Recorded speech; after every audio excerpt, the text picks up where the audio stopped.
नहीं आई, पैसा पैसा के लिए आई थी, गई लेके। दोस्तों ज्योति सिंह को लेकर जो उनकी सास ने यानी कि पवन सिंह की मां ने जो इंटरव्यू दिया है, जो कुछ कहा है, ये अपने आप में सुन के बहुत ज़्यादा आश्चर्यजनक बात है।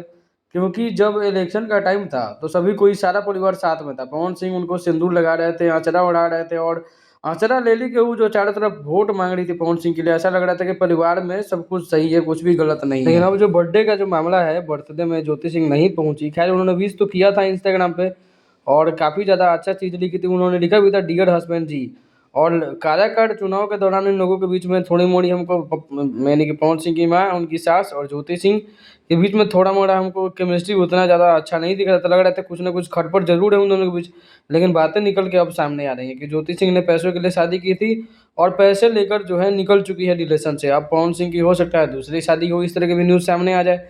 लेकिन खैर ये बहुत बड़ा मुद्दा है अपने आप में। ज्योति सिंह का भी इंटरव्यू आएगा और उनको भी इस सब बातों पे अपनी सफाई देनी होगी कि आखिर मामला है क्या, क्योंकि ये बहुत बड़ा इल्ज़ाम है जो ज्योति सिंह के ऊपर लगा है। आप लोगों को क्या लगता है, कौन गलत है कौन सही है? अपनी राय जरूर दीजिएगा कमेंट में। मिलते हैं नेक्स्ट वीडियो में, तब तक के लिए बाय, थैंक यू।